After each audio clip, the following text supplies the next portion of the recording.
dalam mengembangkan sumber daya manusia itu adalah bagaimana kita merumuskan ya kompetensi yang bisa dalam 3 bentuk, kompetensi umum atau kompetensi inti atau mungkin kompetensi spesifik.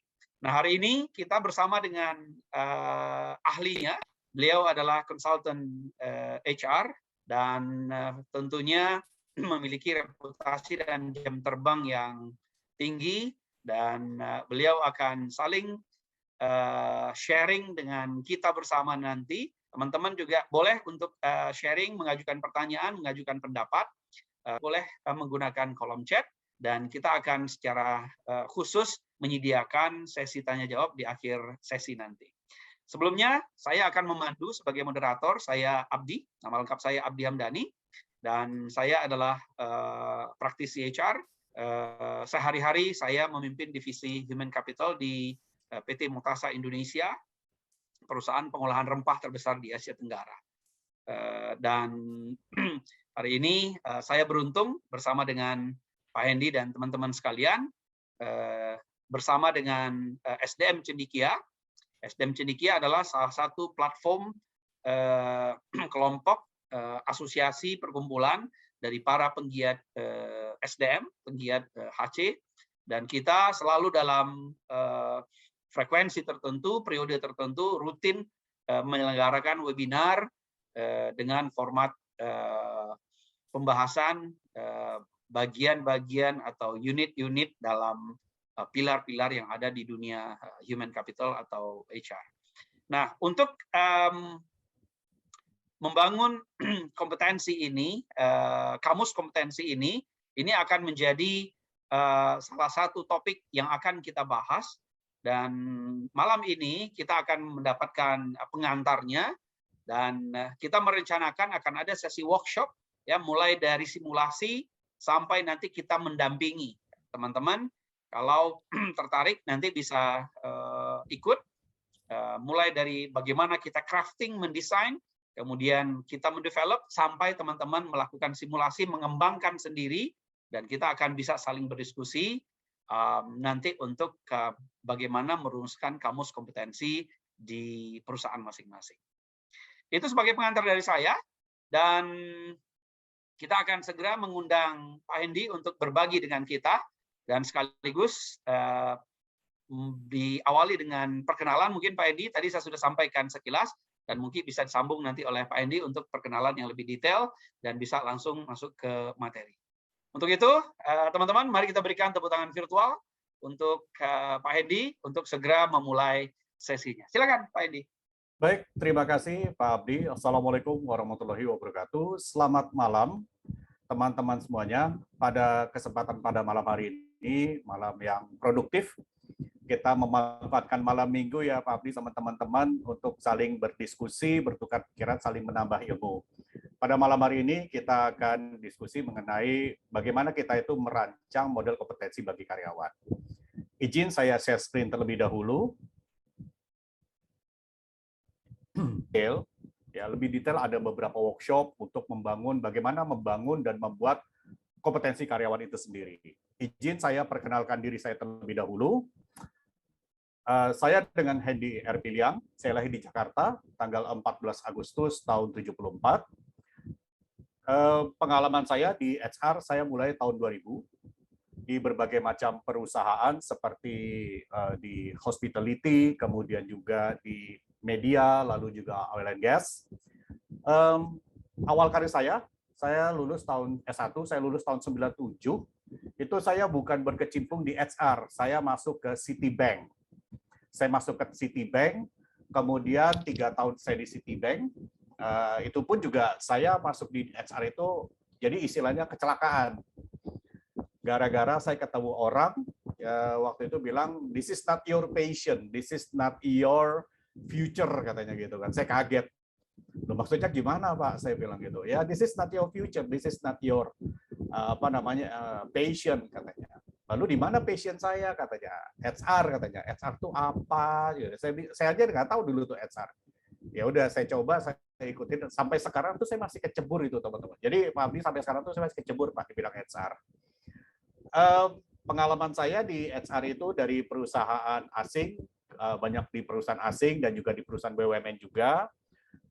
Untuk saat ini aktivitas saya sebagai konsultan dan juga trainer di beberapa perusahaan, kemudian juga mentor di Bengkari University, kemudian dosen luar biasa di beberapa perguruan tinggi, dan juga advisor HR di beberapa perusahaan. Kebetulan ada 3 sertifikasi, seperti Certified Industrial Relation Professional, lalu Certified Human Resources Analyst, dan juga Certified Human Capital Management. Di beberapa kesempatan lalu, di bulan September, kami ada buat buku, judulnya Strategi Membangun SDM dan juga Pemimpin Unggul, yang diterbitkan oleh Gramedia. Dan juga ada beberapa artikel seputar HR di koran Tempo. Ini saja profil saya, sehari-hari saya biasa dipanggil dengan Hendy. Oke, kita kalau berbicara mengenai kompetensi, kita seringkali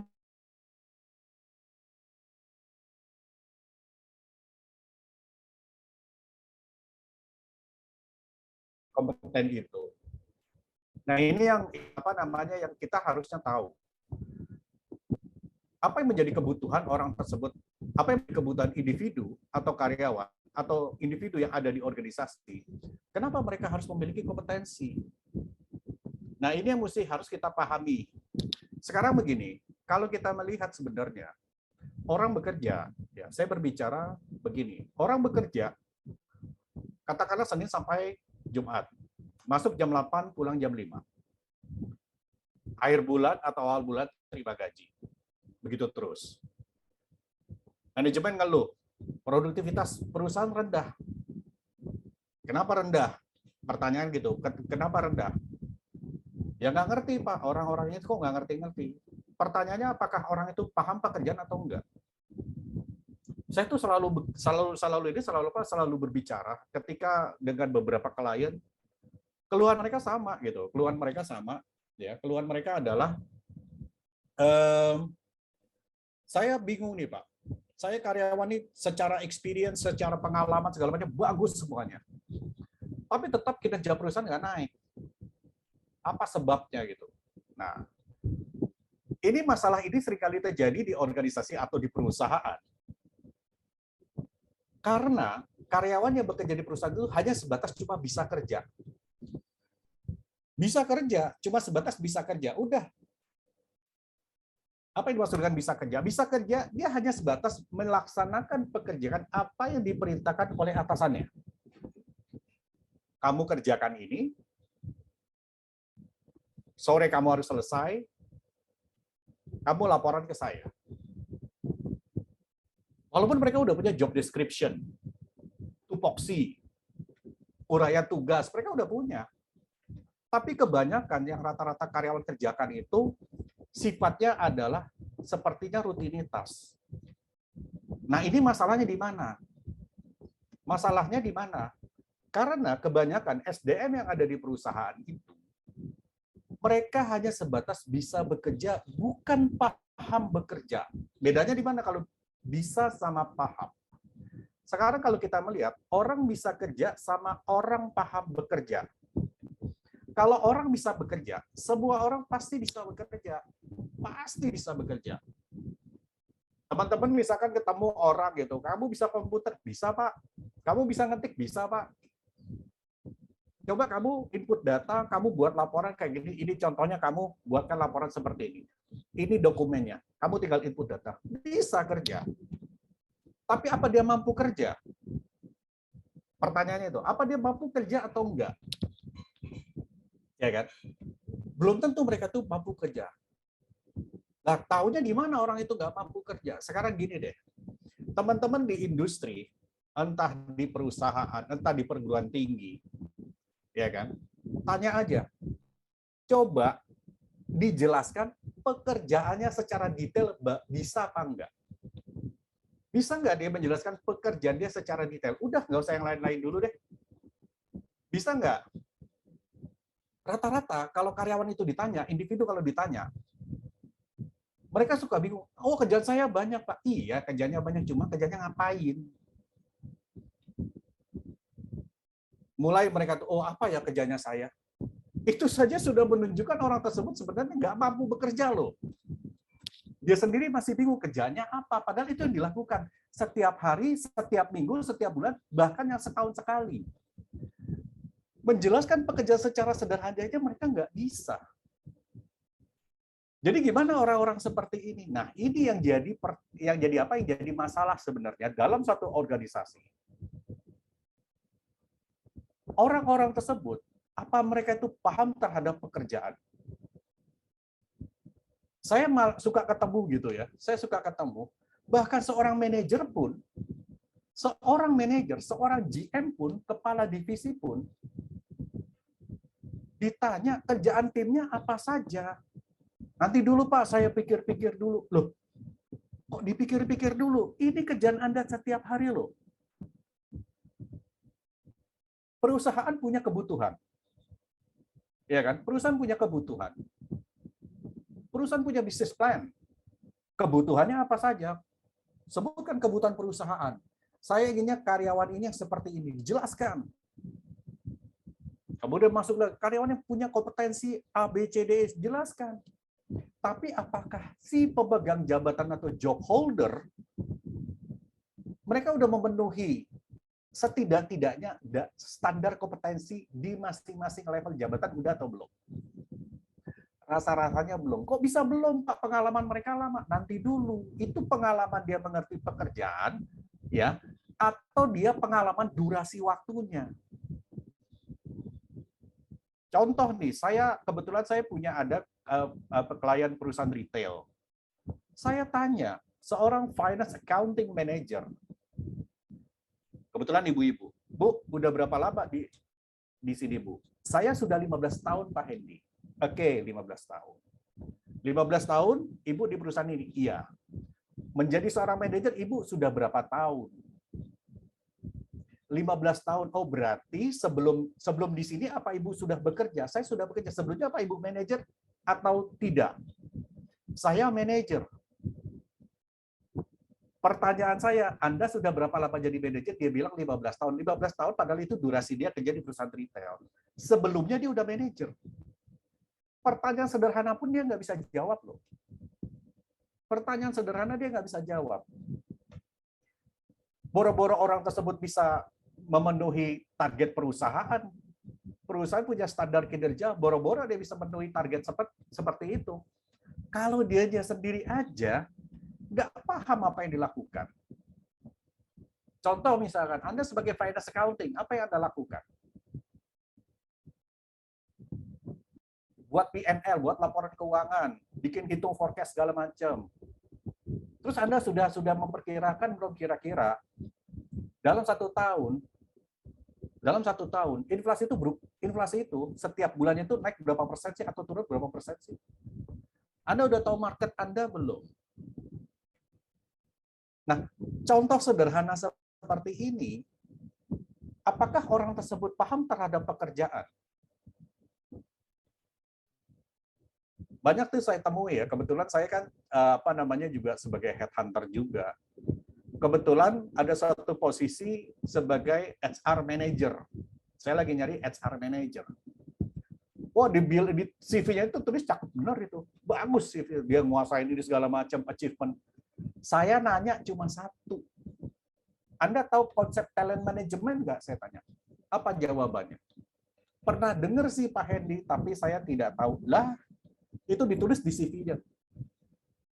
Seorang HR manager. Ini saya malah bingung yang hal-hal semacam ini. Ini beneran dia ngerti atau seperti apa?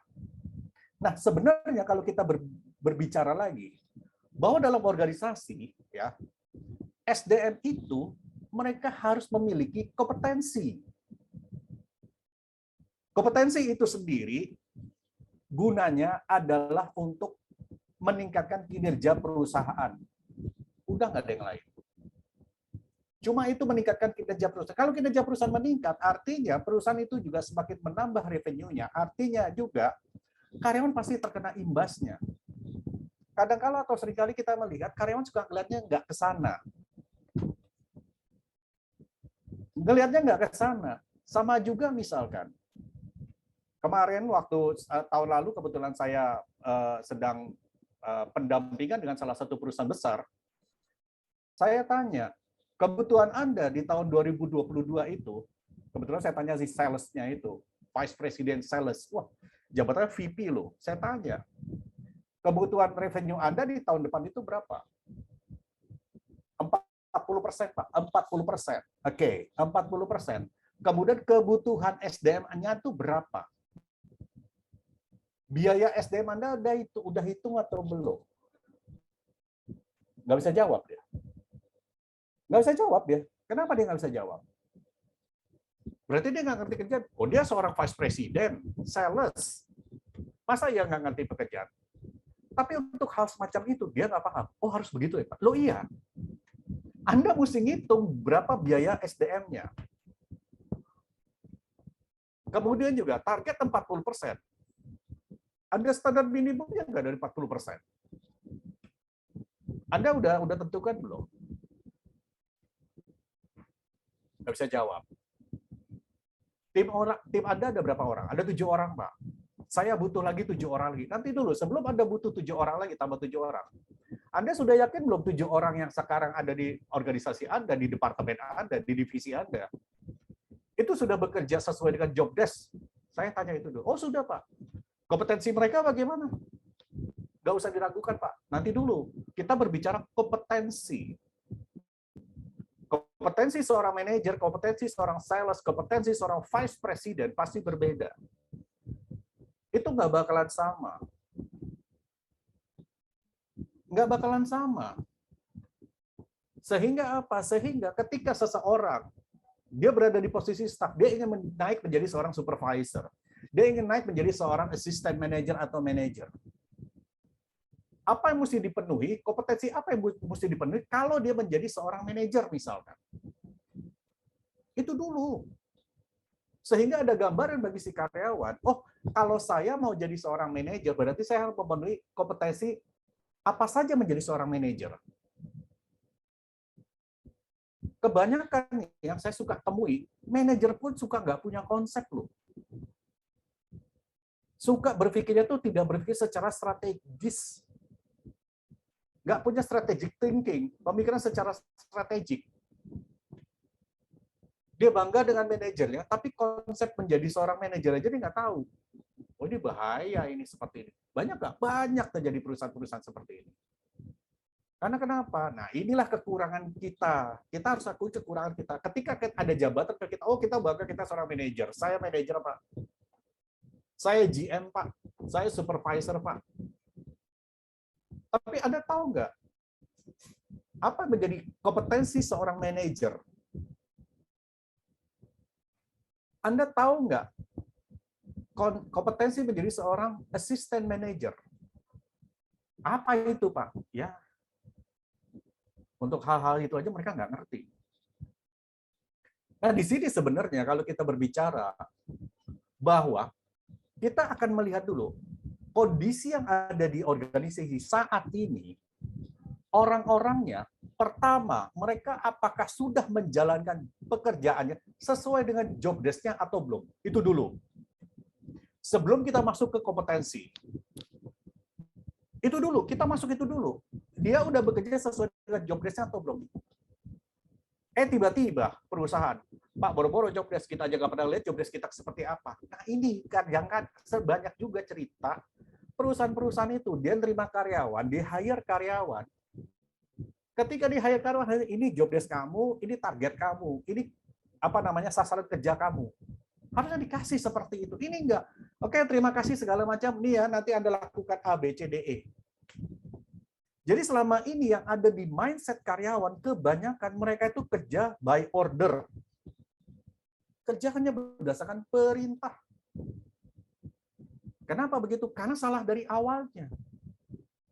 Mereka salah dari awal, nggak dikasih tahu bagaimana membangun kompetensi. Orang itu kompeten nggak? Mampu atau tidak? Kalau kita berbicara kompetensi, kita berbicara kompetensi dari kata kompeten, orang itu mampu atau tidak. Itu sebenarnya. Ketika orang tersebut mampu, dia bisa menjelaskan pekerjaan itu secara detail. Dari awal sampai akhir, dia bisa jelasin. Apa pekerjaan hariannya, apa pekerjaan minggunya, ada bulanannya, atau mungkin ada pekerjaan tahunan, dia bisa jelasin. Dari proses awal, bagaimana proses sampai dengan selesai, termasuk juga kalau ada apa, kalau ada permasalahan, mereka bisa menyelesaikan permasalahan tersebut. Ya kan ada bos, Pak. Bos itu bukan hanya bos itu tugasnya bukan hanya menyelesaikan masalah aja, bukan. Anda dituntut untuk bisa menjadi seorang problem solver. Saya tuh lebih suka karyawan saya datang ke saya, dia bawa masalah, dia bawa solusi. Kita discuss. Atasan itu aja udah pusingnya luar biasa. Anak buahnya datang, Pak ini ada masalah seperti gini, aduh. Pekerjaan saya aja udah banyak, tiba-tiba Anda datang bawa masalah. Loh, itu kan kerjaan Anda. Masa Anda nggak ngerti kerjaan Anda? Gimana kalau ada masalah, gimana cara menghadapi masalah itu? Ini kita berbicara, orang itu nggak punya kompetensi. Kompetensi apa? Bagaimana mereka itu mengidentifikasi suatu permasalahan, bagaimana mencari jalan keluarnya. Itu kalau kita berbicara mengenai, baru di situ dulu deh. Orang tersebut mampu nggak mereka itu mencarikan jalan keluar, bagaimana setiap ada kendala. Ya saya datang ke atasan saya paling yang lebih ngerti, lah buat apa ada Anda di situ? Kalau Anda nggak ngerti, kalau ada suatu masalah, gimana solusinya Anda nggak ngerti. Karena kompetensi itu, ada unsur pengetahuan, ada unsur skill, ada unsur perilaku. Ujung-ujungnya pasti masalah kinerja. Itu udah pasti. Ujung-ujungnya pasti kinerja kok. Ujung-ujungnya kinerja. Kadangkala atau seringkali kita lihat di level manajer yang mereka nggak paham gimana ke bawahnya, gimana stafnya, lebih nggak paham lagi. Lebih nggak paham lagi. Ini saya ada cerita, ada suatu perusahaan besar. Perusahaan ini perusahaan BUMN dan perusahaan ini besar dan terkenal. Waktu itu saya lakukan wawancara untuk analisis beban kerja. Saya tanya sama salah satu orang karyawan, levelnya itu GM. Saya tanya, Pak, bisa ceritakan apa pekerjaan Bapak? Apa yang Bapak lakukan? Bagaimana Bapak melakukan pekerjaan? Di mana Bapak melakukan pekerjaan? Apa jawab? Pekerjaan saya banyak, Pak Hendi. Saya langsung garu-garu kepala. Iya, banyak kerjaannya. Tapi kerjaannya apa, Pak? Kerjaan saya banyak, Pak. Apa kerjaan Bapak? Kerjaan harian apa? Sampai hanya saya dikte orang tersebut. Oke, Pak, hariannya apa, Pak? Jam segini sampai segini, Bapak apa yang Bapak kerjain? Jam segini sampai segini, apa yang Bapak kerjain? Kerja hariannya apa saja, Pak? Kerja mingguannya apa saja? Belum lagi tiba-tiba karyawan suka ngeluh seperti ini, teman-teman. Kerjaan saya banyak benar. Saya nggak selesai-selesai. Gimana kalau misalkan kerjanya banyak benar, nggak selesai-selesai? Aduh, udah datang lagi kerjaan ke saya. Kapan selesainya? Orang ini punya masalah dengan apa? Time management. Punya masalah dengan time management. Dia di level staff, untuk time management aja dia nggak bisa lakukan dengan baik. Dibilang kerjanya menumpuk. Gimana nggak numpuk? Kebanyakan mainnya. Teman-teman percaya nggak? Kalau kita lihat dalam undang-undang ketenagakerjaan,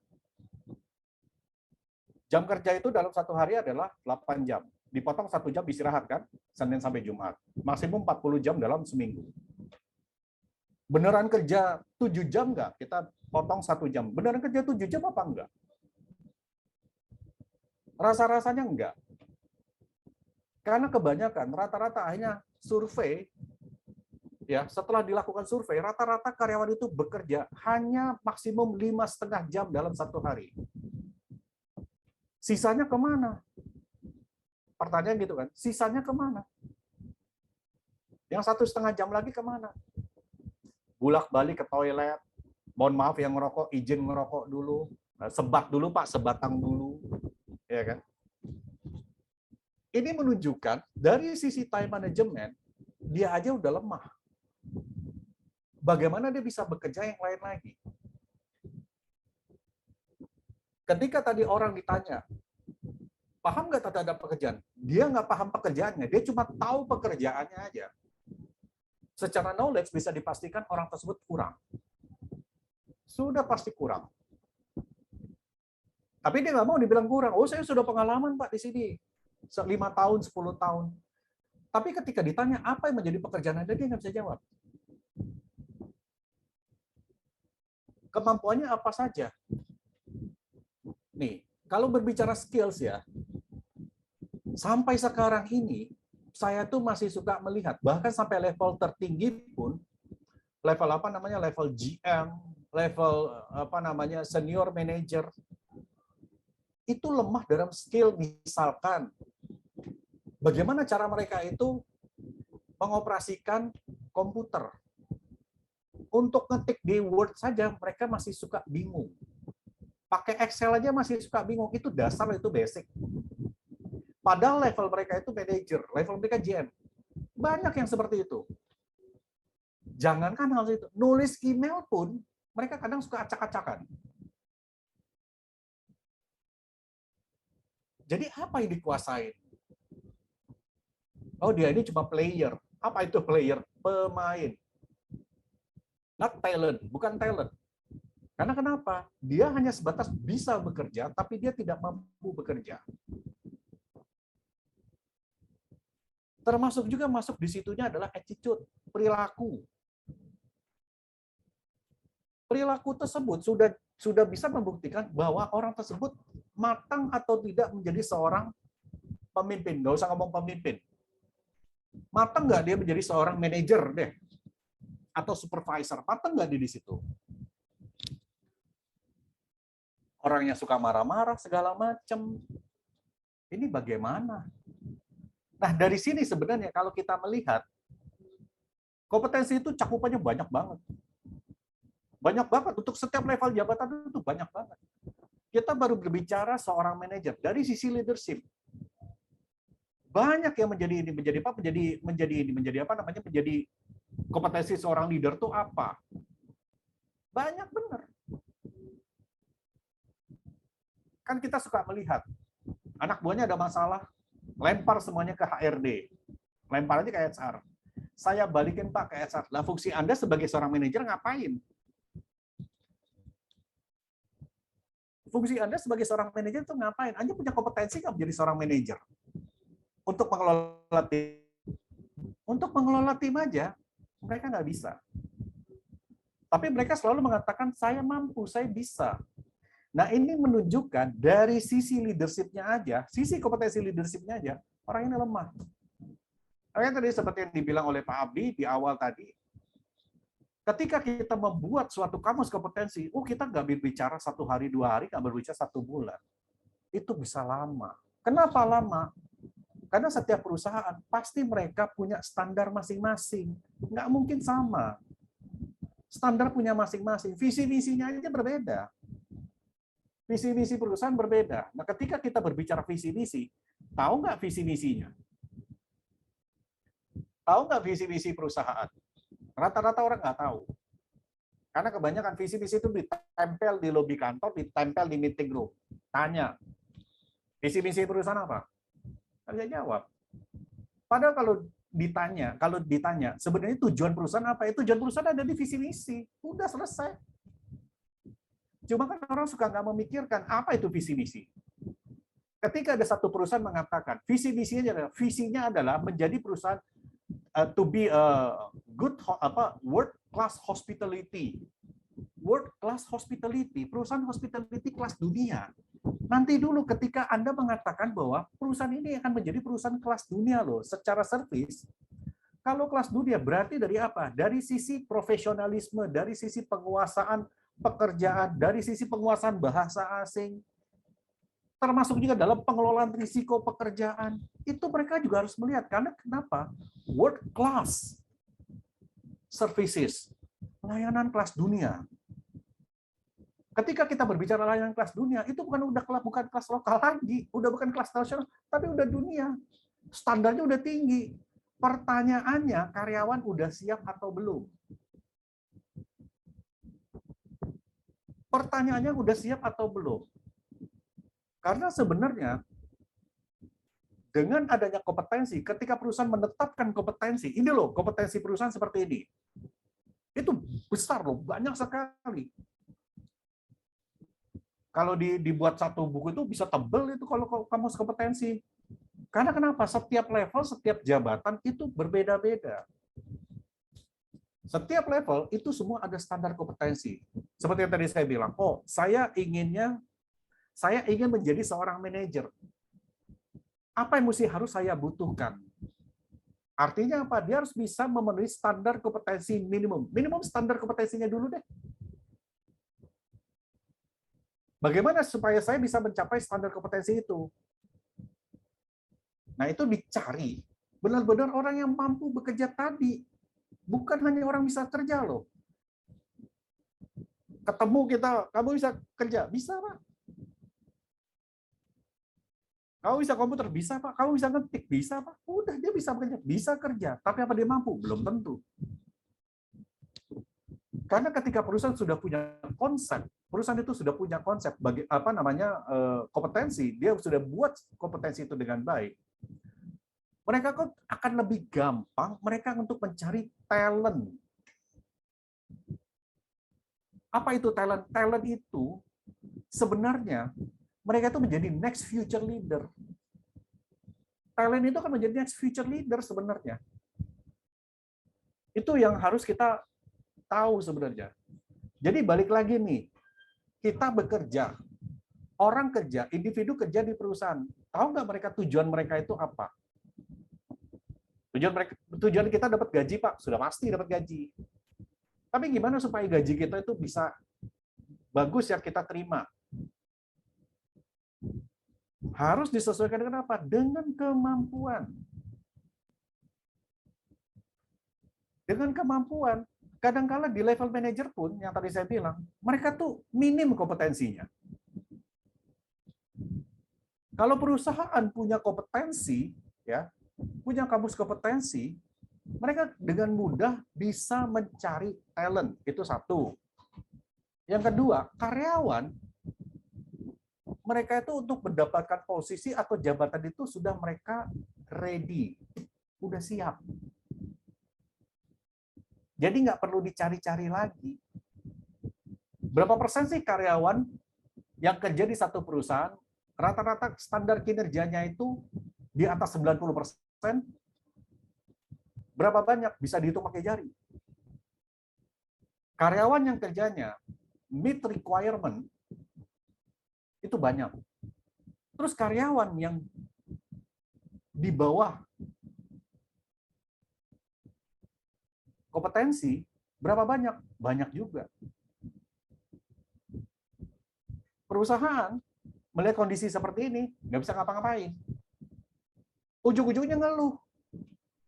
Ya gimana kalau perusahaan sendiri tidak mau mereka membangun kompetensi untuk organisasinya itu sendiri. Karena ujung-ujungnya seperti tadi saya cerita, misalkan visi misi perusahaan itu adalah ya cita-cita perusahaan. Cita-cita perusahaan aja visi misi. Visi misi bisa berubah nggak? Bisa berubah visi misi. Ketika visi misi itu sudah tercapai, berubah. Yang tadi saya cerita, to be world class hospitality. World class hospitality loh. Sedangkan karyawan yang bisa bahasa Inggris nggak sampai 10%, 5% juga nggak nyampe. Loh, tapi perusahaan hospitality, iya perusahaan hospitality. Mereka nggak mampu berkomunikasi dengan bahasa Inggris yang baik. Bahkan untuk seorang level GM sekalipun. Ini saya pernah di bidang hospitality. Saya geleng-geleng kepala itu. Dari GM yang ada, hanya 1% GM itu bisa bahasa Inggris. Hanya 1% yang GM itu bisa komputer. Itu GM loh. Tapi mereka bilang, oh pengalaman kita di mana-mana. Yuk, Anda pengalaman di mana-mana. Oke, fine. Itu pengalaman, durasinya dia bekerja, atau dia pengalaman di industri tersebut, atau di pekerjaan tersebut. Ya Pak Hendi aja dia berbicara deh, Pak Hendi. Loh, kok saya bilang. Ya Pak Hendi kan bisa bahasa Inggris. Untuk seorang GM pun masih belepotan pakai bahasa Inggris. Seorang GM. Penguasaan bahasa Inggris itu menjadi mutlak untuk posisi itu. Loh Pak, kita perusahaan lokal, bukan masalah perusahaan lokal. Bukan masalah perusahaan lokal. Orang kadang-kadang kebanyakan seperti itu. Kita perusahaan lokal apa, konsumen kita nggak ada orang asing lah. Bukan itu. Ketika Anda menjadi seorang GM, Anda menjadi seorang manajer, Anda harus menguasai bahasa asing loh. Anda harus menguasai apa? Karena apa? Itu akan menaikkan brand image perusahaan. Menaikkan brand image. Oh, kita perusahaan-perusahaan kecil apa? Ujung-ujungnya ngomongnya begitu. Kita perusahaan kecil. Ujung-ujungnya ngomongnya begitu. Tapi kalau dibandingkan dengan perusahaan yang sama, mereka nggak mau. Nah, model seperti ini menunjukkan bahwa manajemen itu, ya, manajemen itu sendiri mereka belum tahu bagaimana membangun kompetensi yang unggul di perusahaan. Tadi kan sudah sempat singgung sama Pak Abdi di awal. Kompetensi itu ada kompetensi inti, ada kompetensi fungsi, dan juga fungsional. Kompetensi inti pasti berkaitan dengan visi misi perusahaan. Tahu nggak visi misi perusahaannya apa? Buka dulu, lihat dulu visi perusahaan. Saya aja nggak hafal Pak visi misi perusahaan. Kebanyakan orang bilang itu. Jangankan itu, direkturnya aja itu nggak hafal visi misi perusahaan. Padahal yang bikin itu direkturnya sendiri. Banyak kan perusahaan kayak gitu. Pemiliknya sendiri, ownernya sendiri bikin ini visi misi. Dianya sendiri nggak hafal visi misinya apa. Wah kacau ini saya bilang. Dia harus paham dulu visi misi perusahaan. Ketika perusahaan itu menjadi world class hospitality services, artinya standar kinerja mereka harus standar global.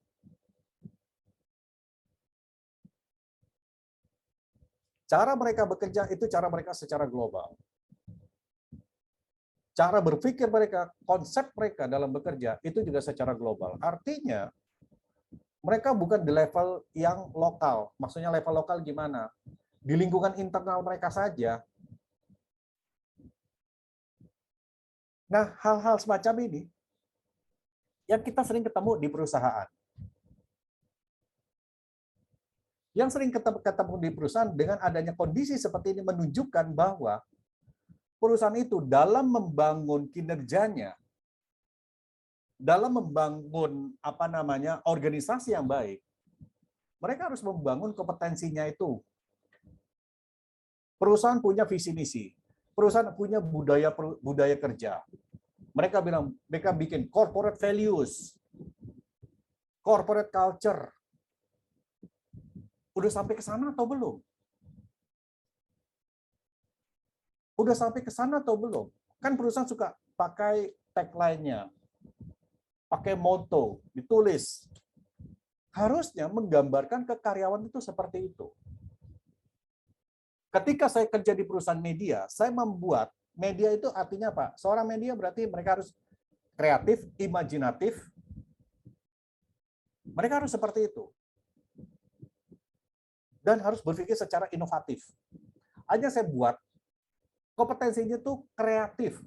Itu diturunkan, K-nya apa? Kredibilitas. R-nya apa? Rasa tanggung jawab.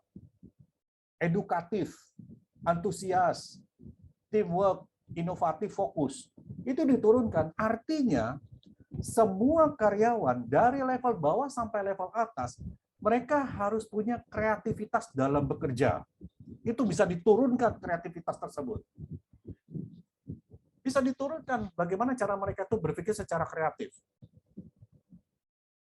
Rasa tanggung jawab. Dari level bawah sampai level atas, semua mereka benar-benar full responsibility. Terus E-nya itu, saya bilang harus edukatif. Apa itu edukatif? Maksudnya jadi guru, jadi bukan. Maksudnya edukatif adalah antar manajer ke anak buah, menyalurkan knowledge, menyalurkan ilmu, antar departemen, sharing session, saling memberikan informasi, mengupgrade pengetahuan. Harus bisa mengedukasi. Atasan harus bisa mengedukasi anak buah. Sesama rekan kerja bisa saling mengedukasi. Karena kenapa? Membangun secara bersama-sama. Antusias. Dari level bawah sampai level atas, mereka harus bekerja secara antusias. Itu yang dilakukan. Lalu kemudian juga inovatif. Mereka harus berpikir secara dari level bawah sampai level atas. Fokus. Ketika perusahaan itu, mereka mau menerima orang, mereka harus ada kata kreatif. Ketika mereka mengakses karyawan untuk proses promosi, mereka mengevaluasi kinerja karyawan, unsur kreatif itu harus dimasukkan ke situ. Unsur kreatif harus dimasukkan ke situ. Sehingga ketika karyawan sudah memahami kata kreatif, artinya karyawan sudah benar-benar tahu bagaimana mereka menjalankan fungsi dengan baik. Mereka tahu pekerjaan mereka secara detail. Mereka bisa menjalankan pekerjaannya dengan baik. Ketika ada permasalahan, bagaimana cara mengatasi permasalahan tersebut? Dalam kompetensi fungsional diturunkan dari yang atas ke masing-masing kelompok pekerjaan. Seperti tadi saya kasih contoh, misalkan kreatif, kredibilitas. Ketika kita berbicara kredibilitas, itu banyak turunannya. Dibuat itu turunannya. Untuk di level staff, di level manajemen, senior manajemen, manajemen terdiri dari asisten manajer, manajer, masuk ke situ. Top manajemen, GM, itu masuk ke situ. Nah, di sini membuktikan bahwa sebenarnya dari visi misi itu, kompetensi itu bisa dibangun. Kita masuk ke visi misi dulu deh. Baru kemudian itu dijabarkan apa kebutuhan kompetensi dari setiap jabatan yang ada. Nah, itu sama-sama dirumuskan apa yang menjadi standar kompetensi perusahaan sehingga ada gambaran ini. Dalam apa? Dalam mereka berorganisasi. Di sini kalau kita melihat, kita mungkin pernah dengar ada yang disebut dengan core kompetensi.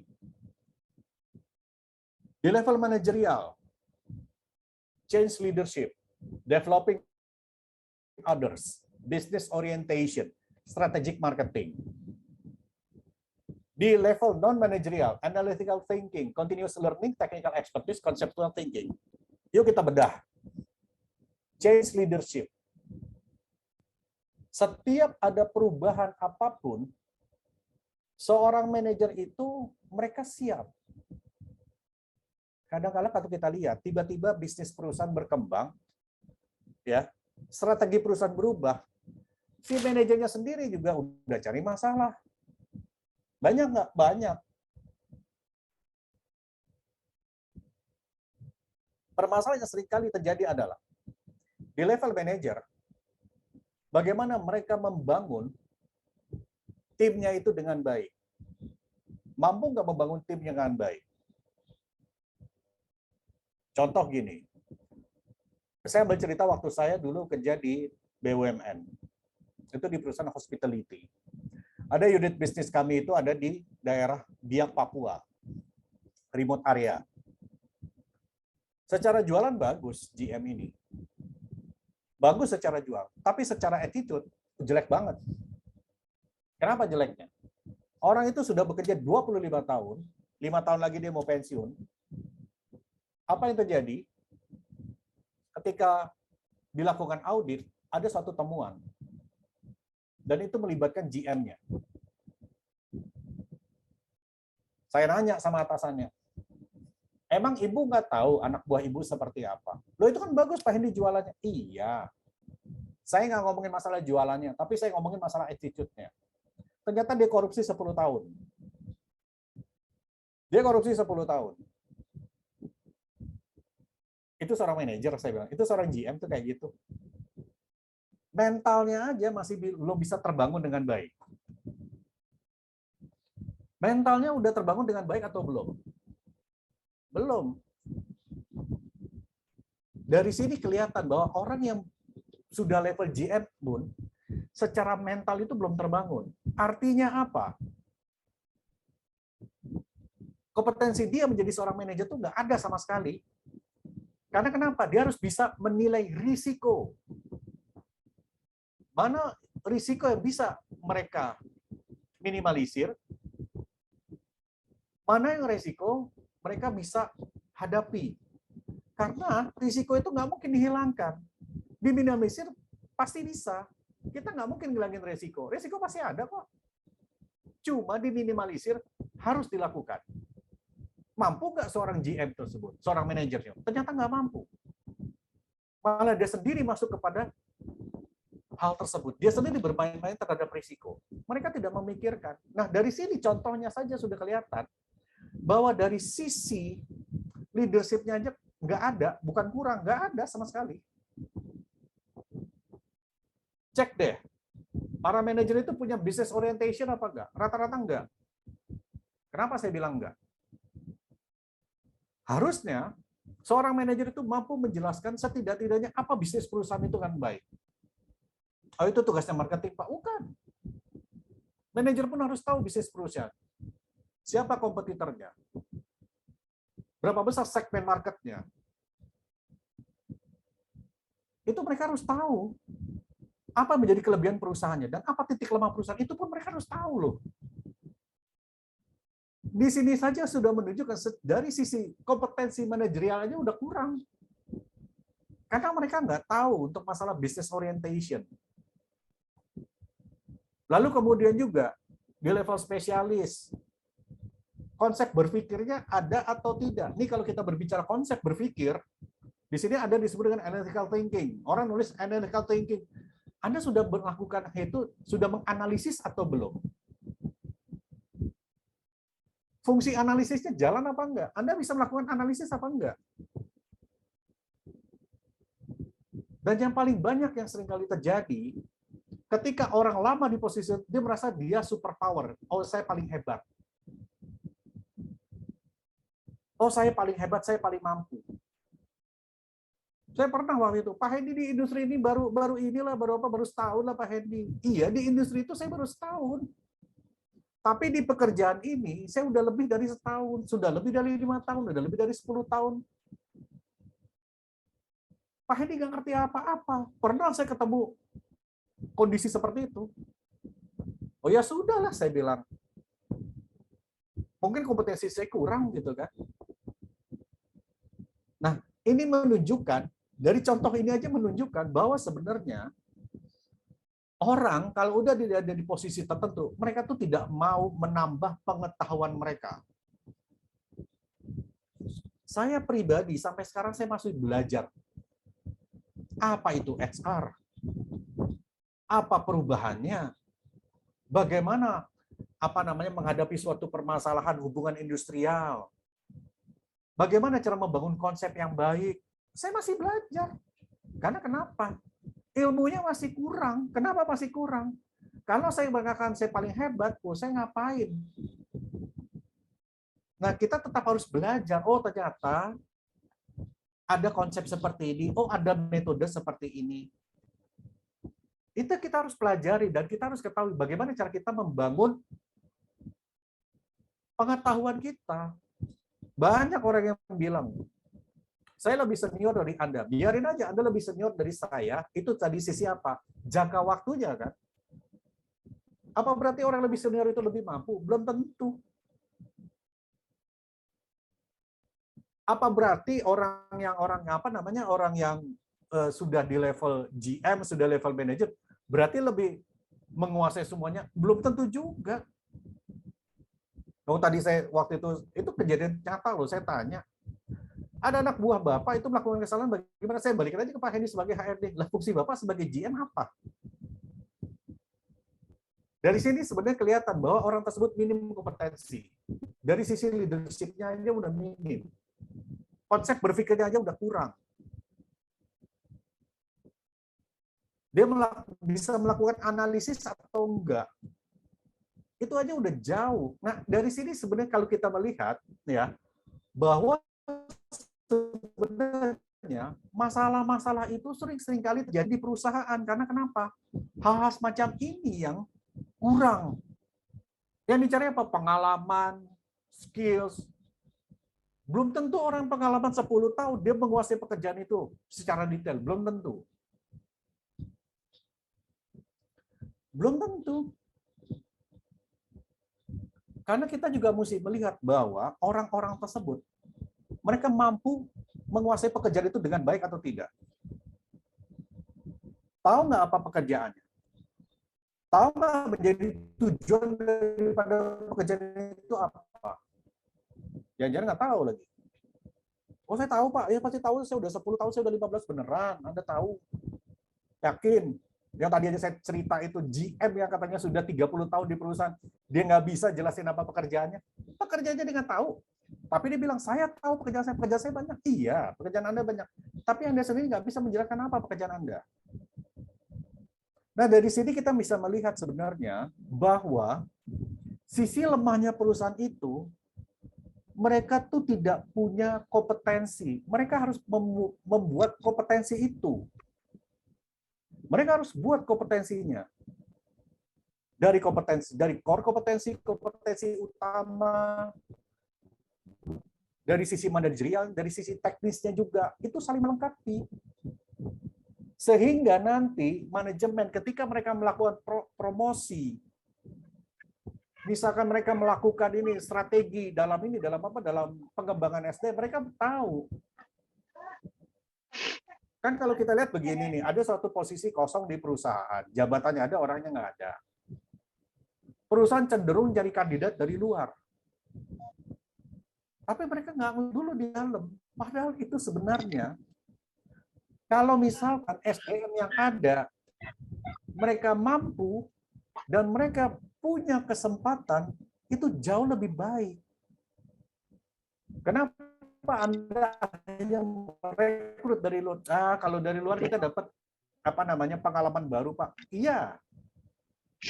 Tapi butuh waktu Anda untuk apa? Untuk melihat bahwa orang tersebut benar-benar tahu terhadap bisnis perusahaan. Nggak semua orang tuh fast learner loh. Nggak semua orang itu fast learner. Sekarang kalau kita melihat, dalam membangun kompetensi, contohnya aja deh, change leadership. Melakukan perubahan dalam pekerjaan sendiri. Maksudnya apa? Time manajemennya, mereka udah bisa atau belum? Mereka punya time management atau tidak? Ini berbicara apa? Bagaimana mereka mengelola sendiri. Itu baru di sisi itu. Terus bagaimana dia itu mempengaruhi organisasi ke arah yang lebih baik. Udah deh, nggak usah capek-capek lah, Hendy. Manajemen juga kagak ngeliat. Udahlah, ngapain? Yang jelas kita kerja, disuruh sama atasan, udah selesai. Tiba-tiba ada perubahan bisnis. Ini juga menunjukkan bahwa, ya, di sini menunjukkan bahwa seorang manajer itu dia mampu nggak melihat perubahan itu. Harusnya ke arah yang lebih positif. Ini kalau kita berbicara change leadership dulu deh, jangan yang lain dulu. Bagaimana cara mereka itu mengelola perubahan tersebut? Bisnis terus berkembang. Contoh begini, pandemi itu sebenarnya mengajarkan orang itu bekerja lebih efektif, lebih efisien.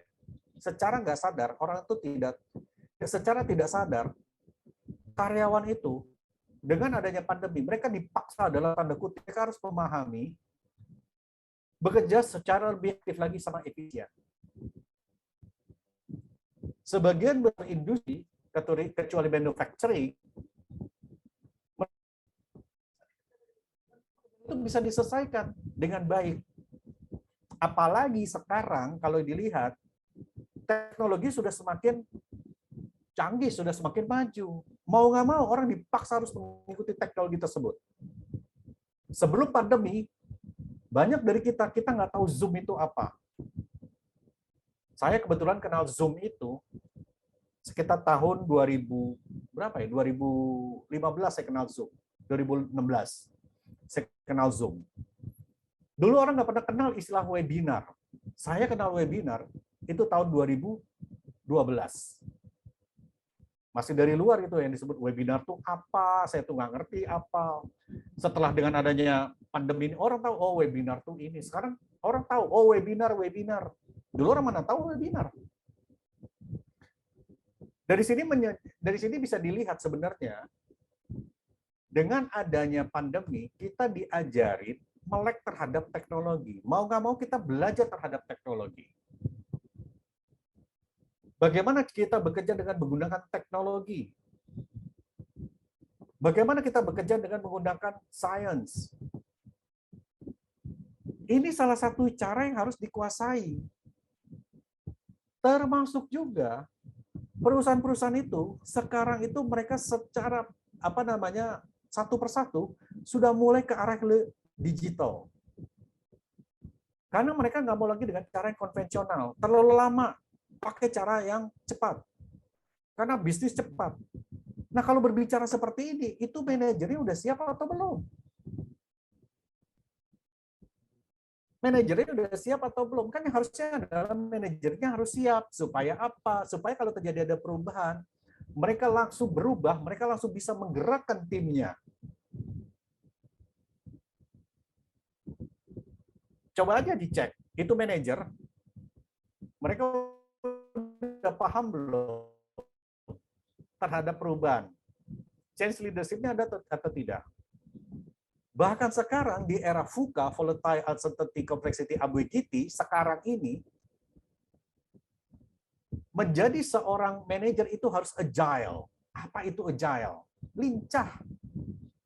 Nggak bisa kita itu terlalu apa? Terlalu konvensional. Nggak bisa. Kita harus lincah. Perubahan itu cepat terjadinya. Kita nggak pernah tahu apa yang terjadi besok atau lusa. Minggu depan, kita nggak pernah tahu apa yang terjadi. Nah, dari sini, seorang manajer mereka harus siap dengan adanya perubahan yang cepat.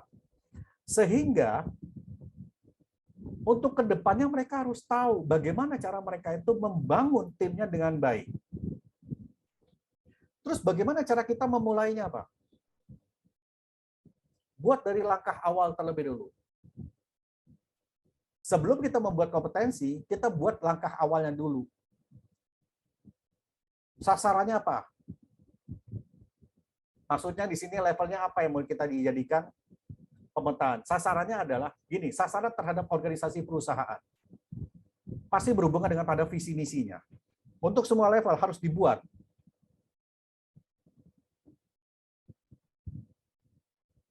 Kemudian buat analisa jabatan. Analisa jabatan dibuat. Bagaimana pekerjaan itu? Apakah jabatan itu pertama masih berhubungan dengan bisnis saat ini atau tidak? Masih dibutuhkan atau tidak? Beberapa tahun lagi, ada beberapa fungsi yang akan hilang. Berapa profesi akan hilang? Berapa jabatan akan hilang? Berapa pekerjaan akan hilang? Fungsi customer service di bank itu lama-lama akan hilang. Nggak lama lagi itu akan hilang. Diganti dengan teknologi. Terus bagaimana orang-orang yang ada itu? Apa mesti di PHK?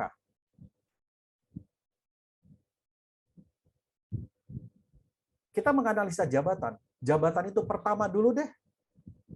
Jabatan itu berhubungan dengan bisnis perusahaan, dengan organisasi. Kita suka lihat ada beberapa fungsi itu. Contoh deh, kemarin saya ketemu ada HR, GA, Legal, IT Manager. Semuanya digabung jadi satu. Saya bingung, ini fungsinya ngapain aja ya? Bagi-baginya itu kayak gimana ya? Kebanyakan akhirnya orang itu habis di bagian GA. HR-nya nggak kepegang. Legalnya apalagi. Memang mereka udah punya corporate lawyer. Nah dari sini, ya dari sini sebenarnya kalau kita berbicara lagi mengenai masalah pemetaan kompetensi, dari analisa jabatan kita melihat ini jabatannya level apa, staff, apa jenis pekerjaannya, staffnya apa, walaupun sama-sama HR admin, HR staff sama finance staff tentu beda, walaupun sama-sama staff. Secara beban kerja pasti berbeda, secara fungsi pasti berbeda, walaupun dua-duanya judulnya staff. Dua-duanya staff. Apakah finance staff harus memiliki kompetensi analytical thinking atau enggak? Seorang HR staff harus punya conceptual thinking atau enggak? Walaupun sama-sama staff, pasti berbeda, nggak sama. Karena kenapa? Ketika itu didefinisikan untuk posisi ini, jabatan ini, dibuat apanya menjadi kompetensinya. Dari level staff dulu deh. Mampu nggak membangun komunikasi dengan baik? Komunikasi itu, ini suka jadi masalah. Kita suka lihat, harus mampu berkomunikasi dengan baik. Kalau saya lihat itu bukan komunikasi, tapi ngobrol loh. Harusnya kalau kita membangun komunikasi, bagaimana apa yang disampaikan, itu message-nya tuh terkirim. Pesan yang disampaikan itu dapat diterima dengan baik oleh lawan bicara. Karena dalam membangun komunikasi itu harus secara baik pula. Siapa lawan bicara kita? Orangnya seperti apa? Kalau dia mampu membangun komunikasi, dia pun bisa menjalin komunikasi yang baik, bukan cara bicara.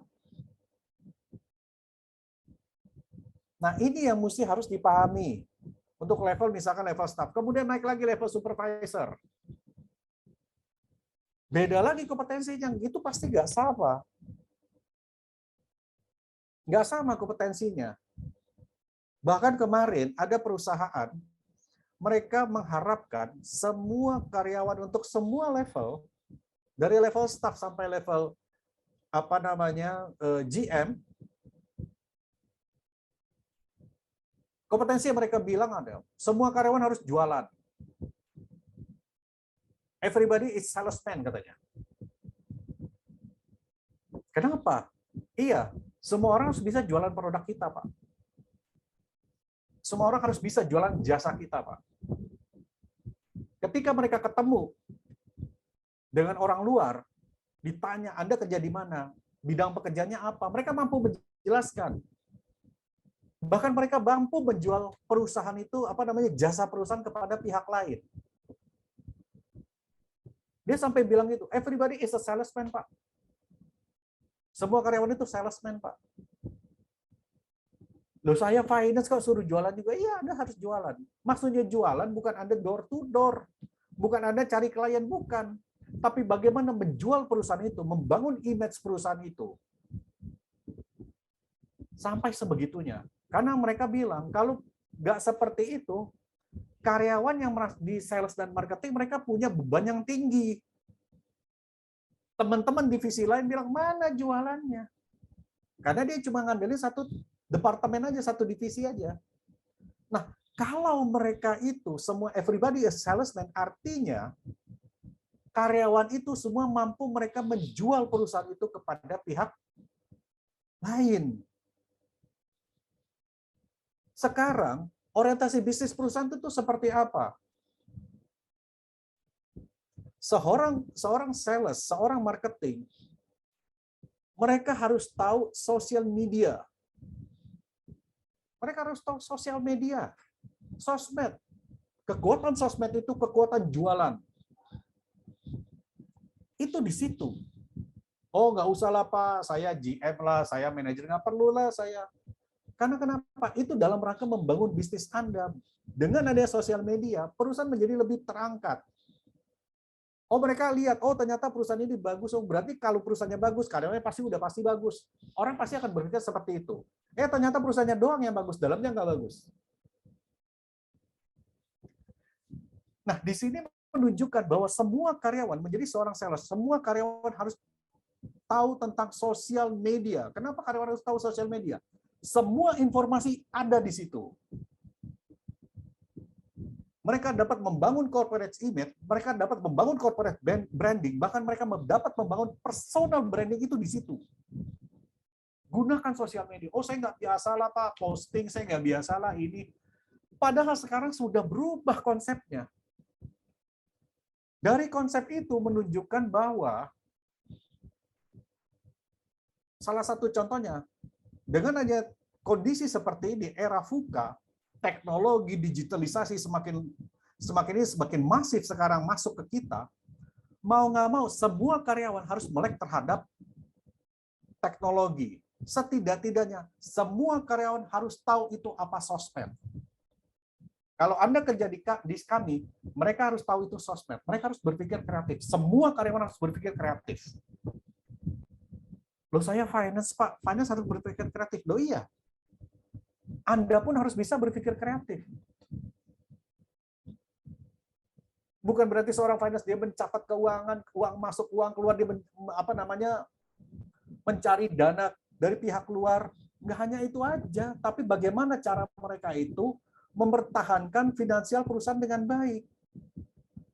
Misalkan ada piutang perusahaan yang nggak tertagih yang udah lama. Bagaimana mereka, apa mungkin mereka melakukan write-off misalkan.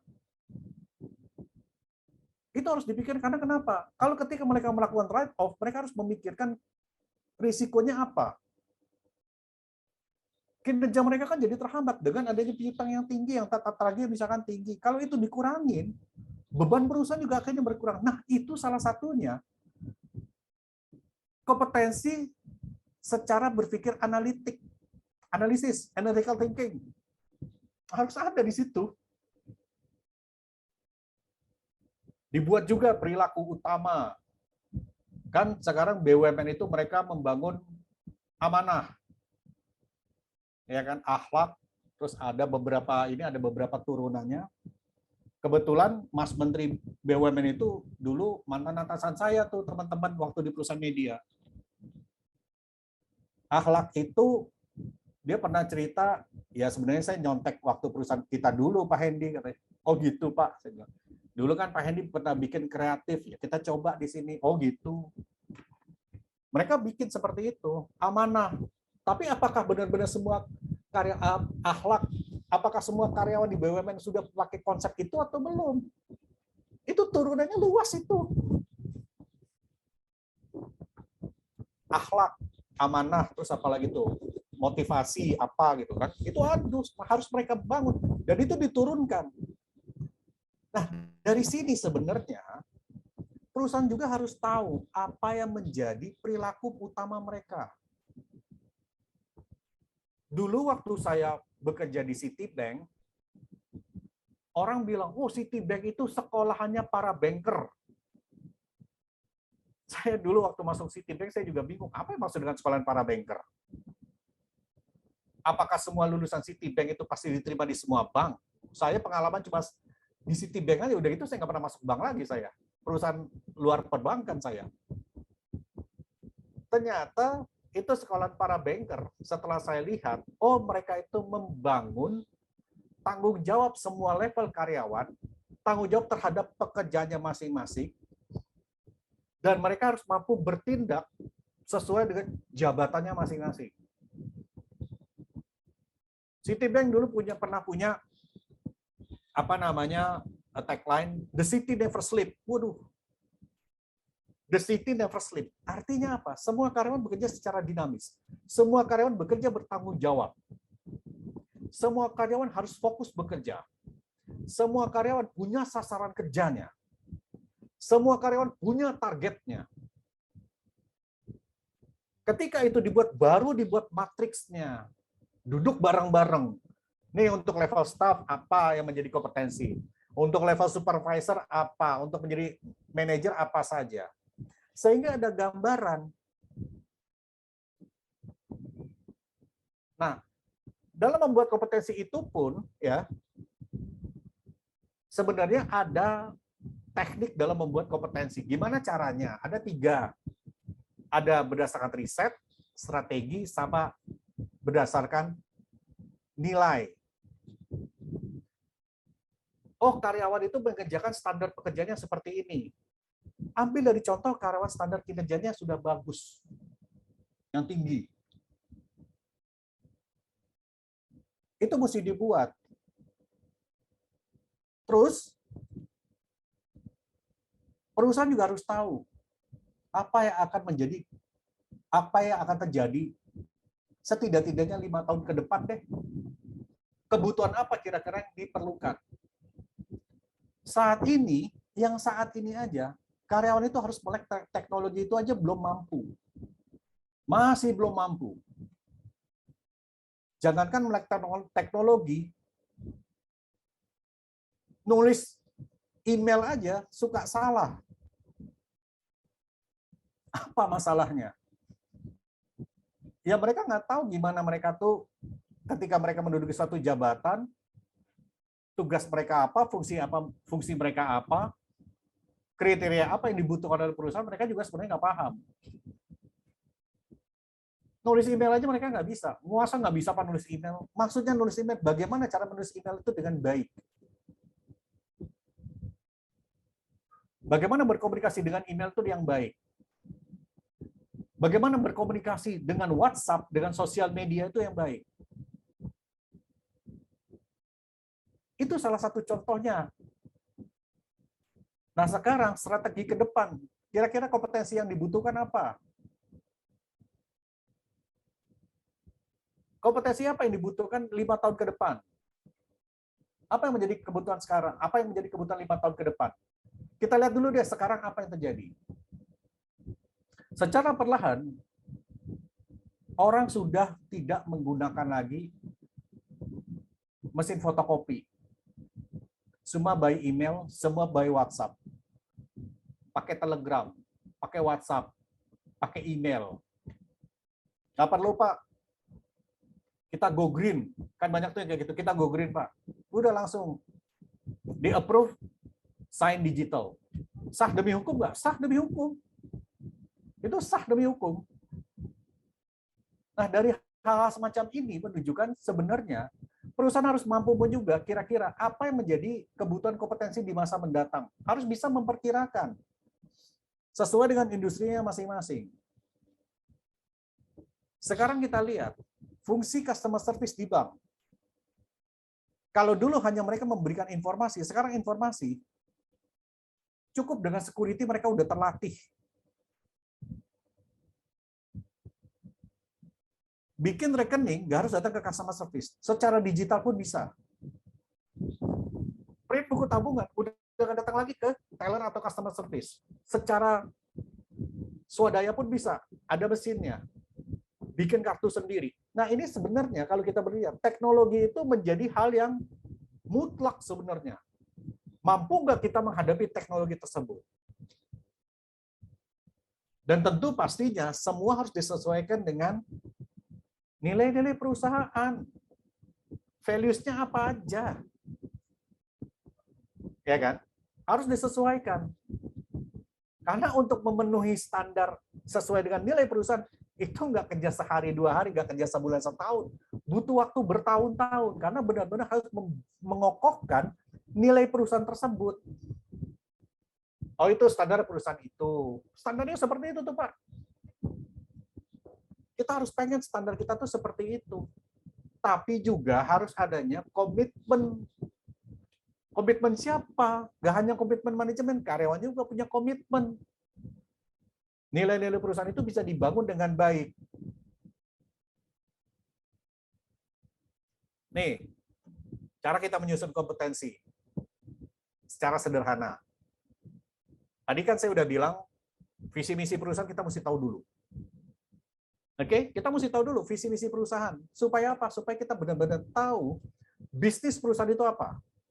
Tujuan perusahaan itu apa. Ketika kita udah tahu visi misi perusahaan, perusahaan biasa punya nilai kan, budaya perusahaan, corporate values mereka pasti punya. Pasti punya. Oh, menjadi standar perusahaan apa saja, harus standarnya seperti ini. Yang tadi saya cerita tuh. Visi misi perusahaan ketika saya kerja di media, visi misinya ada. Menjadi platform media digital yang terintegrasi. Nilai perusahaannya kreatif. Karakteristik bisnisnya seperti apa? Nah ini, contoh-contoh seperti ini, itu harus didefinisikan terlebih dahulu. Saya kerja di perusahaan retail. Visi misinya apa di perusahaan retail tersebut? Ya. Kemudian values-nya apa di perusahaan retail? Tapi kita juga harus bisa mengukur values tersebut. Jangan values itu nggak bisa diukur. Maksudnya terlalu tinggi gitu loh. Tapi terlalu ngawang-ngawang, susah lagi nanti mencapai values perusahaan. Aduh, terlalu tinggi nih, susah. Terus juga harus diperhatikan bagaimana karakter bisnis perusahaan tersebut. Tempat kita kerja, kita harus tahu karakter bisnis perusahaannya apa. Modelnya kayak gimana. Lalu kemudian, yang menjadi perilaku di sini adalah attitude daripada karyawan. Itu yang diharapkan oleh perusahaan seperti apa? Kata service deh. Kata service saja itu bisa diturunkan. Saya ada klien namanya Klik. Klik itu apa? Saya pikir-pikir Klik itu apa? Kaja kualitas. Kualitas layanan terintegrasi. Nah, di sini sudah menunjukkan bahwa perusahaan tersebut, mereka mengharapkan karyawan tersebut punya kredibilitas yang tinggi, punya konsep yang tinggi. Sehingga apa? Sehingga ada gambaran apa yang menjadi tuntutan perusahaan, apa yang menjadi standar perusahaan. Sehingga karyawan ketika dia untuk menduduki jabatan itu, dia harus tahu kualifikasi apa yang harusnya dipenuhi, bukan pendidikan, bukan pengalaman, bukan dia bisa komputer, bisa bahasa Inggris, bukan. Berpikirnya konseptual atau tidak. Kalau nggak punya berpikir secara konsep, nggak usah. Semua orang juga bisa. Kalau perusahaan seperti itu, perusahaan nggak punya identity, perusahaan nggak punya identitas, perusahaan nggak punya kelebihan. Buat kompetensi, dikelompokkan apa saja. Skill-nya apa saja. Nah ini, dalam membangun kompetensi itu butuh effort, butuh dukungan, butuh support dari manajemen, dari karyawan. Dan semuanya itu harus berpikir bagaimana kompetensi ini bisa dibangun, tujuannya adalah untuk kepentingan, bukan kepentingan perusahaan aja, kepentingan si karyawan. Kalau karyawan itu punya kompetensi, setidak-tidaknya mereka sudah kaya. Mereka sudah kaya secara kemampuan, secara knowledge, attitude mereka sudah kaya. Kalau itu sudah kaya, artinya mereka tuh siap pakai. Siap pakai, sudah pasti. Sama aja sekarang misal gini, beberapa waktu yang lalu pernah ada muncul rame viral. Seorang lulusan perguruan tinggi negeri, dia masuk ke satu perusahaan, dikasih gaji fresh graduate kecil. Dia marah-marah. Saya lulusan perguruan tinggi negeri, IPK saya 4. Masa saya digaji cuma segini? Anda udah tahu kualitas Anda enggak? Anda udah tahu kualifikasi Anda atau belum? Ketika perusahaan membayar gaji karyawan, misalkan saya bayar gaji kamu 10 juta, artinya kamu harus membalikkan kualitas pekerjaan kamu itu senilai 10 juta. Maksudnya gimana, Pak? Saya udah digaji, terus gajinya saya balikin. Bukan. Anda digaji 10 juta, Anda harus mengembalikan nilai pekerjaan itu senilai 10 juta. Karena kebanyakan begini, karena karyawan mereka tidak paham, oh nilai saya segini, mereka nggak paham, mereka langsung ngasih harga yang pasti tinggi. Harusnya saya digajinya sekian, beneran. Anda tahu nggak kenapa kami harus bayar gaji Anda sekian? Kualifikasi Anda seperti apa? Kompetensi Anda seperti apa? Kemampuan Anda kayak gimana? Nah, dari sini ada gambaran setidak-tidaknya ada gambaran bagaimana sih karyawan itu bisa dibangun kompetensinya? Standar kompetensi yang dibangun itu adalah mesti sesuai, utamanya pasti harus sesuai dengan visi misi perusahaan dan corporate values, itu udah pasti. Karena pasti tidak akan diturunkan oleh semua level jabatan. Level jabatan misalkan menjadi seorang customer service. Kompetensinya apa sih seorang customer service? Memberikan layanan yang terbaik. Apa kualifikasi memberikan layanan yang terbaik misalkan? Ramah atau tidak? Ramah di sini apa? Mampu menjelaskan apa yang ditanya oleh konsumen. Mampu menangani keluhan konsumen.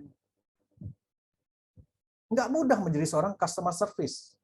Kayaknya gampang ya jadi customer service, padahal itu nggak mudah loh.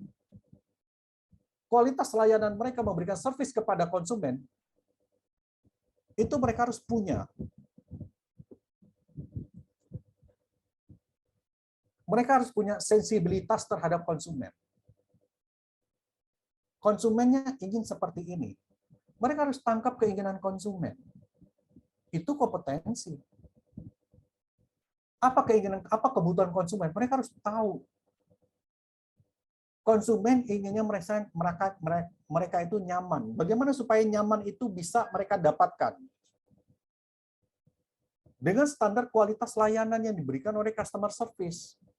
Secara service, itu mereka bisa berikan.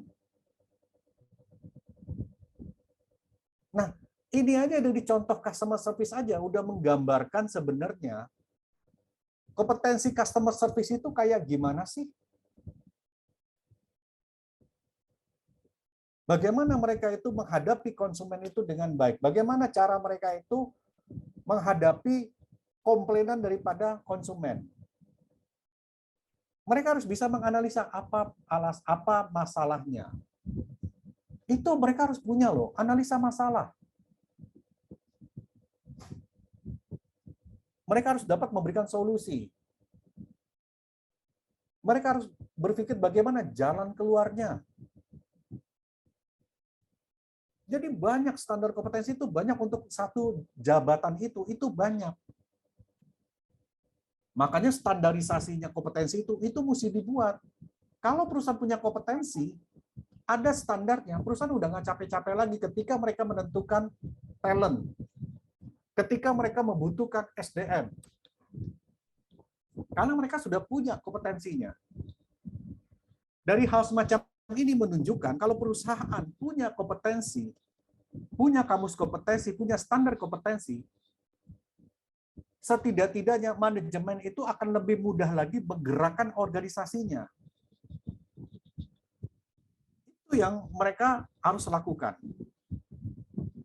Sehingga kedepannya begini, kalau kita melihat perusahaan tujuannya cuma satu, mereka mendapatkan keuntungannya sebesar-besarnya. Terus bagaimana supaya keuntungan itu bisa dicapai? Artinya karyawan itu mereka benar-benar harus menjalankan pekerjaan sesuai dengan job desk yang sudah dibuat. Mereka harus bisa memenuhi target yang sudah dibuat. Mereka harus bisa memenuhi kualifikasi yang dibutuhkan. Karena kita berbicaranya bukan berbicara orang hanya sebatas dia punya pengalaman di sini, enggak. Mesti dilihat juga kemampuan orang tersebut. Kalau kita membuat kompetensi, dalam melakukan, tadi kita udah buat kompetensinya, ya kan, bagaimana implementasinya, tahapannya seperti ini, dari perencanaannya, anggarannya mesti dibuat, kemudian juga menyiapkan evaluasinya, standar kompetensinya seperti apa,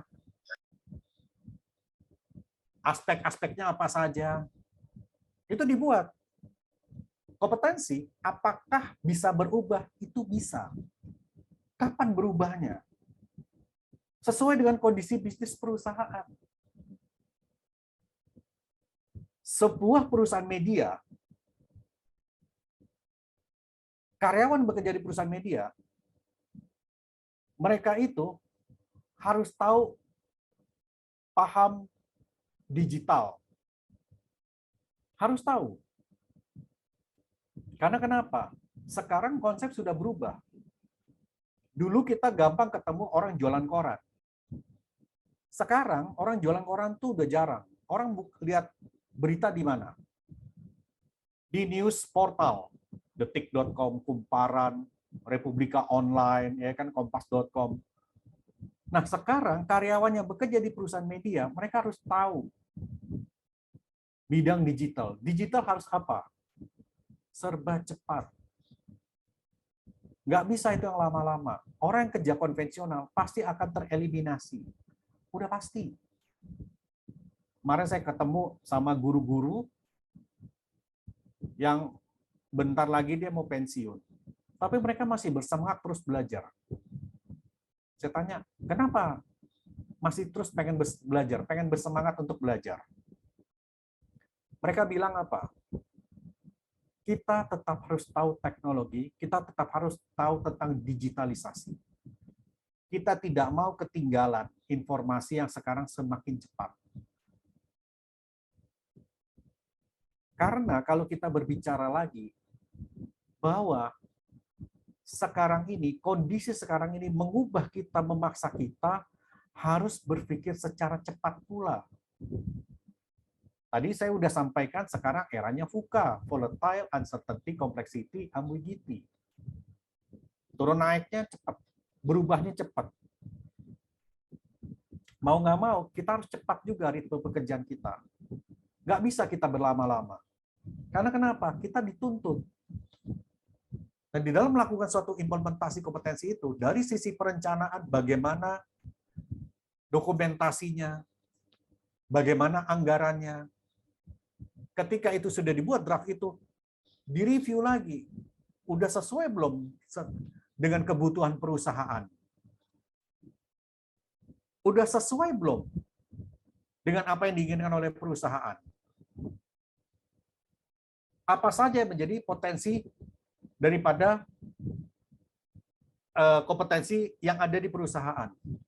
Seberapa besar itu bisa mendukung bisnis perusahaan?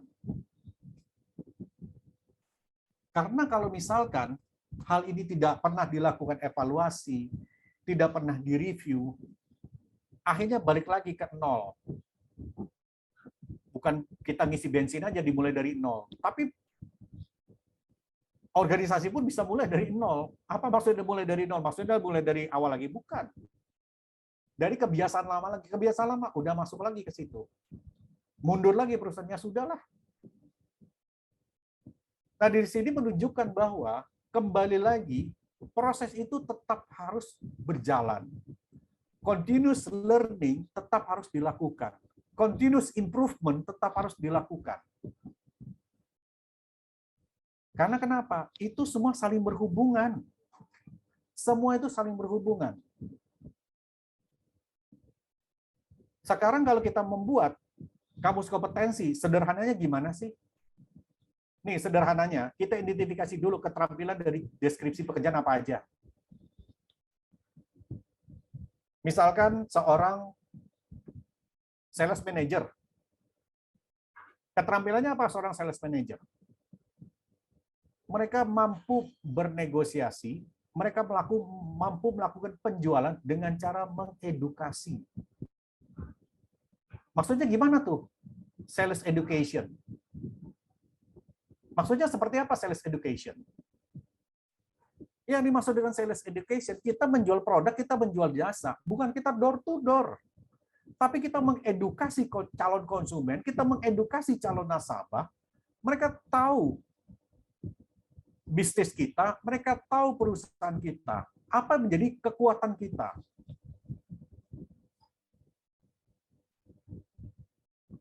Dikumpulkan itu, dikelompokkan dari setiap apa? Dari semua.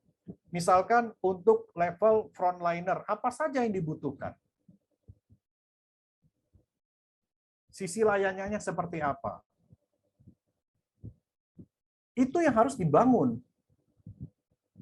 Nah, dalam membangun ini, semuanya itu benar-benar harus dipahami. Untuk pekerjaan ini, apa saja sih keterampilan dari pekerjaan ini? Makanya dibutuhkan job description. Dianalisa jabatannya. Sesuai nggak dengan kondisi bisnis saat ini? Kemudian dikelompokkan. Ini level yang teknis, ini non-teknis. Buat kelompok besar. Yang non-teknis apa saja? Ada bagian strategik, ada bagian administratif, itu dibuat. Apa saja bagian strategik? Apa saja bagian administratif? Dibuat itu semua. Makanya dalam membangun kamus kompetensi itu bisa banyak itu, karena masing-masing perusahaan kan berbeda-beda. Berbeda-beda masing-masing perusahaan. Dari sisi leadership, baru kita ngomong manajer, ngomongin masalah leadership-nya, strateginya bagaimana, strategi kepemimpinannya seperti apa. Nggak bisa seorang manajer itu yang dia cuma tukang perintah. Nggak bisa. Dia harus mampu mengelola tim itu dengan baik. Bagaimana tim itu bisa berjalan dengan baik. Nah, ini mesti harus kita pahami. Kemudian juga, kita mesti lihat antara keterampilan, skills, itu pun juga dikombinasikan. Dalam apa? Dalam pembuatan kompetensi. Termasuk juga, yang mesti harus diketahui adalah adanya gap. Apa itu gap? Kesenjangan antara kebutuhan perusahaan dengan kualifikasi karyawan, itu mesti dilihat. Ya kan? Itu mesti dilihat. Kemudian mapping lagi. Jadi prosesnya itu seperti itu. Dari mengidentifikasi, mengelompokkan masing-masing skill dan kemampuan, ya kan, kebutuhannya apa saja, kemudian juga gap-nya apa namanya, kesenjangannya itu besar, atau kalau gap itu mesti diminimalisir loh, nggak bisa kita tuh terlalu luas. Mapping lagi, SDM-nya itu seperti apa. Itu kita baru mulai langkah awal loh. Nanti secara detail kita masuk kepada workshop-nya nanti. Karena workshop itu nanti bagaimana kita benar-benar cara membangun kompetensi itu dengan baik. Identifikasi itu mesti detail. Karena tadi seperti saya bilang, setiap level, setiap jabatan itu pasti akan berbeda-beda. Pasti akan berbeda-beda dengan mungkin sama. Walaupun sama-sama finance manager, HR manager, sama-sama manager. Sehingga diharapkan dengan adanya SDM ini, diharapkan adalah pengembangan SDM itu menjadi lebih baik lagi. Menjadi lebih baik lagi sesuai dengan sasaran perusahaan. Kalau berbicara sasaran perusahaan apa? Semua harus tahu sasaran perusahaan apa, target perusahaan apa, semua harus tahu. Karena itu menjadi dasar bagaimana perusahaan itu bisa berkembang, bisa menjadi lebih baik lagi. Jadi sekali lagi, kalau kita membangun kompetensi itu bukan hal yang mudah. Diawali dari visi misi, dari nilai perusahaan, dari sisi bisnis perusahaan, ya kan, kualifikasi perusahaan, kualifikasi bisnisnya itu mesti harus diketahui dan itu bisa dikembangkan dengan baik. Nah, nanti baru kita belajar sama-sama bagaimana cara kita tuh merancang secara detail kamus kompetensinya itu. Karena itu butuh proses dan itu butuh effort yang luar biasa dalam konteksnya membangun kompetensi. Jadi sekali lagi, kompetensi gimana sih? Itu bukan hal yang bicara 1 hari, 2 hari, 3 hari, enggak. Butuh waktu. Dan yang pasti paling penting adalah komitmen dari manajemen sama semua karyawan yang ada di perusahaan. Demikian teman-teman, Bapak Ibu semuanya, bagaimana kita tuh merancang atau membangun konsep kompetensi di perusahaan. Ini ada apa namanya, kontak saya, ini ada alamat email saya, dan ini ada apa namanya, saya belajar dari YouTuber. Nah, ini apa namanya, akun YouTube saya, Klinik HR, seputaran tentang HR, saya ada di situ. Ada 26 video yang ada di situ. subscribernya ada 600-an, belum ada 1000 karena saya baru belajar jadi YouTuber. Itu saja Bapak Ibu semuanya, semoga apa yang disampaikan bisa bermanfaat